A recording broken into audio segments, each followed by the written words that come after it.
শুভ সকাল বন্ধুরা। শীতের সকালে ভোর বেলায় ঘুম থেকে উঠে চলে আসলাম শাক তুলতে। শীতের দিনে গ্রামে বেড়াতে গেলেই কিন্তু এই শাকটা খেতেই হবে, কারণ এই শাকটা এত মজা লাগে যেটা ঢাকায় পাওয়া যায় না, খুব কম পাওয়া যায়। তো আম্মু ফুপি সবার সাথে আমি চলে আসছি শাক তুলতে। দেখো কত সুন্দর শাকগুলো, কিন্তু একদম তাজা, শিশির ভেজা থাকে সকালবেলা। অনেকেই দেখা যায় এই সময় শাক তুলতে আসে। আর এই শাকটার ভাজি কিন্তু অনেক ভালো লাগে। তোমরা চাইলে এটা চিংড়ি মাছ দিয়েও ভাজি করতে পারো, অনেক ভালো লাগে।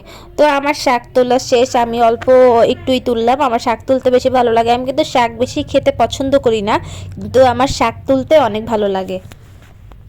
আমরা কে কে এসেছি সেটা তোমাদের দেখাই, দাঁড়াও বন্ধুরা।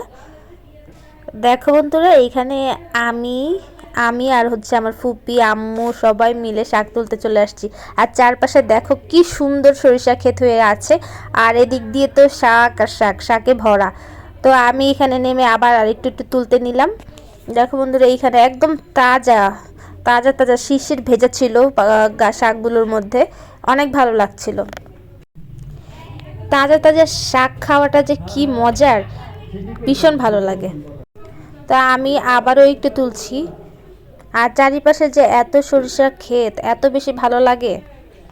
দেখো বন্ধুরা, সুন্দর সুন্দর রাজা হাঁসের ছানা।